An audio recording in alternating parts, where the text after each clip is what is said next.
Hello बच्चों, कैसे हैं आप? उम्मीद करती हूँ आप एकदम मज़े में होंगे। बच्चों, आज हम जानेंगे निबंध लेखन क्या होता है। बच्चों, जब किसी विषय पर क्रमबद्धता के साथ विचारों को प्रकट किया जाता है तो ऐसा लेख निबंध कहलाता है। अच्छा, निबंध लिखते समय हमें इन बातों का ध्यान अवश्य रखना चाहिए। जैसे दिए गए विषय पर गहराई से सोचते हुए उससे संबंधित सभी बातों की सूची तैयार कर ले। बातों को क्रम से रखें और निबंध की रूपरेखा बना ले। हर बात को अलग अलग अनुच्छेद में व्यक्त करें। निबंध में लिखे वाक्य छोटे और प्रभावशाली हों। भाषा सरल और शुद्ध हो तथा उसमें विराम चिन्हों का यथास्थान प्रयोग हो। अपनी बात को दी गई शब्द सीमा में ही व्यक्त करें। निबंध लिखने के बाद उसे एक बार अवश्य पढ़ लें ताकि यदि लिखते समय कोई बात रह गई हो तो वह फिर से लिखी जा सके। तो चलिए निबंध कैसे लिखते हैं कुछ उदाहरणों के द्वारा जानते हैं। एक निबंध है वृक्षारोपण का महत्व। इस पर हम निबंध लिखेंगे।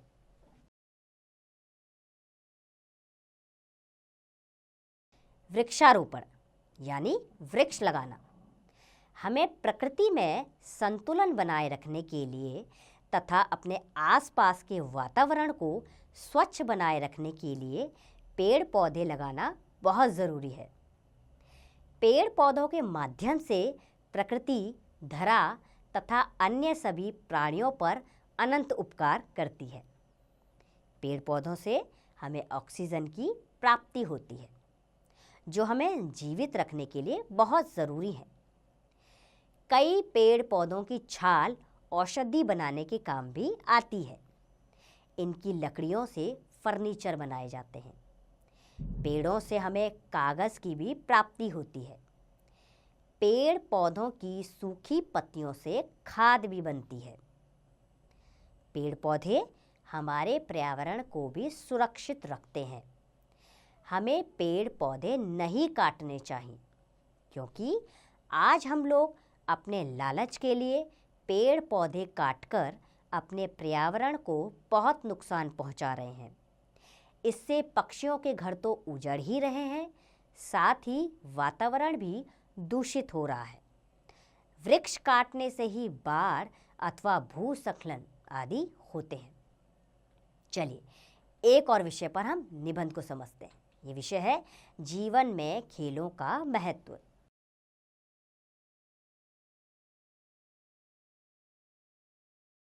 आज का जीवन भाग दौड़ व तनाव का जीवन है। जीवन में स्वस्थ व प्रसन्न रहने के लिए तनाव मुक्त रहना अति आवश्यक है। बच्चों, जैसा तनाव मुक्त जीवन जीने के लिए उन्हीं की तरह उछलते कूदते रहना आवश्यक है जो केवल खेल कूद से ही संभव है। वर्तमान युग में क्रिकेट, हॉकी, फुटबॉल, तैराकी और टेनिस आदि अनेक प्रकार के खेल हैं। खेलों से मनोरंजन तथा व्यायाम दोनों का लाभ मिलता है। खेलते समय व्यक्ति सभी प्रकार के तनावों से मुक्त होता है। वह उस समय चिंता मुक्त और प्रसन्न रहता है जिसका उसके स्वास्थ्य पर लाभकारी प्रभाव पड़ता है। इससे उसे न केवल चुस्ती फुर्ती आती है बल्कि उसका व्यक्तित्व भी संवरता है। अनेक विद्यार्थी खेलों को पढ़ाई में बाधक मानते हैं, परंतु यह उनकी भूल है। खेलकूद में भाग ना लेने और सदैव किताबों में लगे रहने से स्वास्थ्य खराब हो जाता है। अतः शरीर को स्वस्थ और मस्तिष्क को तरोताज़ा बनाए रखने के लिए प्रतिदिन नियम पूर्वक कुछ समय अवश्य खेलना चाहिए। दिन भर काम करने से इंसान थक जाता है। नियम पूर्वक खेलते रहने से ऊर्जा स्फूर्ति बनी रहती है। तथा मनुष्य दीर्घायु होता है। विदेशों में लोग खेलना आवश्यक समझते हैं। यही कारण है कि वे हमारी अपेक्षा अधिक स्वस्थ रहते हैं। खेल से मनुष्य में सहकारिता, उदारता और सहनशीलता जैसे गुणों का विकास होता है। ये गुण नैतिक, सामाजिक और राजनीतिक उन्नति के लिए बहुत आवश्यक है। खेलकूद से शरीर स्वस्थ और मन प्रसन्न रहता है। स्वस्थ और प्रसन्न व्यक्ति ही जीवन के सभी सुखों को पूर्णता के साथ भोग सकता है। इसीलिए कहते हैं ना, स्वस्थ तन मन का यही है सार, खेल कूद का नित करो अभ्यास। तो चलिए एक और विषय पर हम निबंध पढ़ते हैं, विज्ञापनों की दुनिया।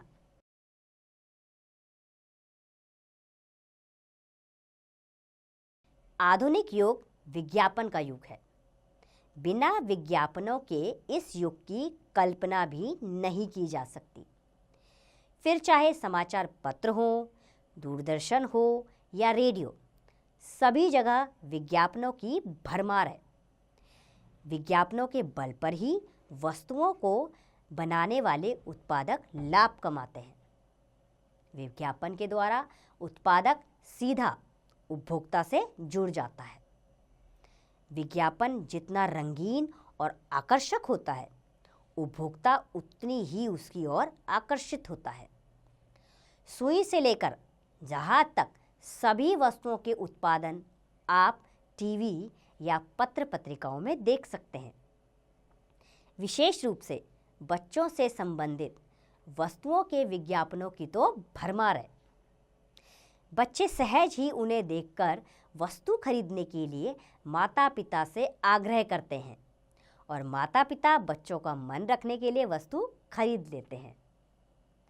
अधिक लाभ कमाने के लिए उत्पादक बड़े बड़े फिल्मी अभिनेता व खेल जगत की प्रसिद्ध हस्तियों को वस्तुओं का प्रयोग करते हुए दिखाते हैं।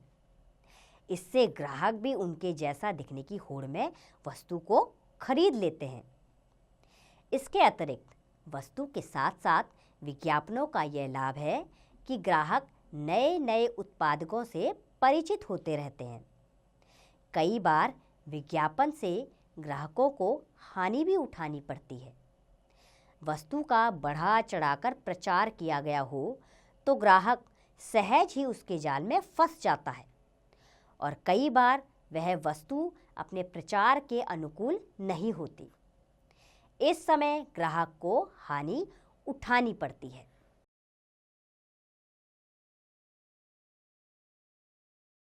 तो चलिए एक और विषय पर हम निबंध पढ़ते हैं।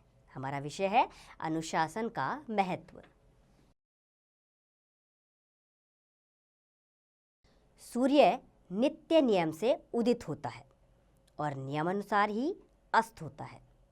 रात और दिन का चक्र भी निर्धारित नियमों के अनुसार चलता रहता है। हमारी पृथ्वी भी निर्धारित नियमों के अनुसार ही अपनी धुरी पर घूमती है। चंद्रमा निर्धारित नियमों के अनुसार ही पृथ्वी के चारों ओर परिक्रमा करता है। अंतरिक्ष में अनेक ग्रह रात दिन विचरण करते हैं और टकराते नहीं। यह सब प्रकृति के नियमों के अनुरूप होता है।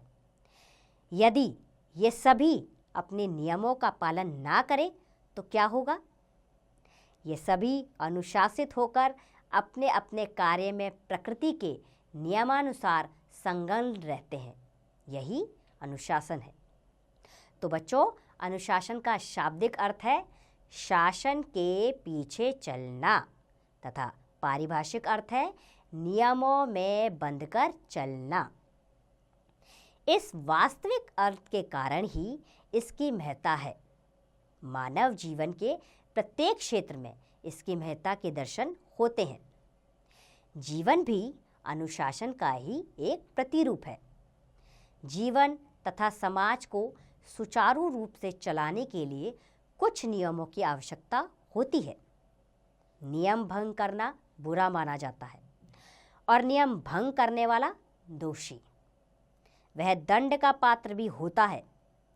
शुद्ध आचरण और शुद्ध व्यवहार अनुशासन से ही होता है। अनुशासनहीन होने के कारण समाज में संगठन नहीं रह जाता। इस प्रकार मर्यादाएं नष्ट होती हैं, सम्मान की भावना नहीं रहती और कर्तव्य का ह्रास हो जाता है। अनुशासन ना होने पर समाज में बिखराव आ जाता है और चारों ओर अव्यवस्था फैल जाती है। इससे समाज में रहने वालों के हित सुरक्षित नहीं रह पाते। अनुशासन सबके लिए आवश्यक है। यह उतना ही आवश्यक है जितनी प्राणों के लिए वायु। अनुशासन के पथ पर चलकर सैनिक देश का नाम उज्जवल करते हैं, कृषक अधिक अन्न उत्पन्न करते हैं और विद्यार्थी अपने लक्ष्य तक पहुंचता है। अनुशासन सफलता, यश और कीर्ति का आधारभूत स्तंभ है। जो व्यक्ति जितना अनुशासन प्रिय होगा, वह उतना ही शक्ति के साथ अपने उद्देश्य की ओर अग्रसर होगा। तो चलिए एक और विषय पर निबंध पढ़ते हैं। हमारा विषय है वर्षा ऋतु।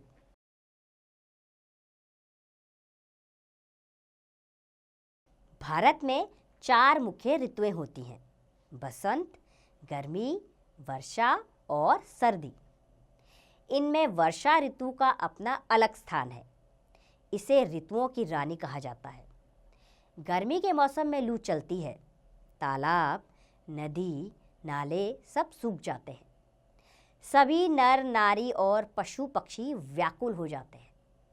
इसके बाद आती है वर्षा ऋतु। गर्मी के बाद वर्षा ऋतु का सभी स्वागत करते हैं।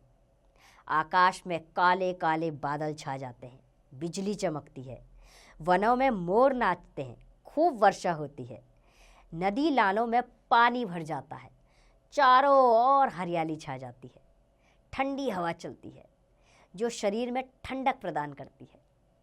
तो बच्चों, वर्षा ऋतु में कभी रिमझिम बारिश होती है तो कभी मूसलाधार वर्षा होती है।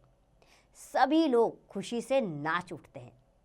लड़कियां पेड़ों पर झूले डालकर झूलती हैं। कहीं पपीहे की पीहू पीहू की ध्वनि सुनाई देती है तो कहीं मेंढकों की टर टर। किसान भी मस्त होकर अपने खेतों में गाते हैं।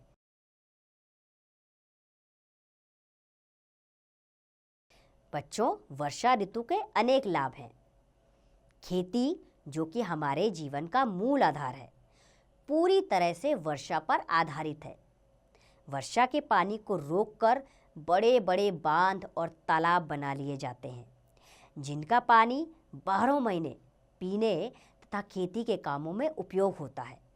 अनेक स्थानों पर तो एकत्रित पानी से बिजली भी बनाई जाती है। तो बच्चों, इस ऋतु में कभी कभी बाढ़ भी आ जाती है, जो बहुत विनाशकारी सिद्ध होती है। फिर भी इस ऋतु का अपना अलग महत्व है। उम्मीद करती हूँ बच्चों, निबंध लेखन के बारे में आपको पूरी जानकारी हुई होगी। अब आप निबंध लेखन का अभ्यास स्वयं कीजिए।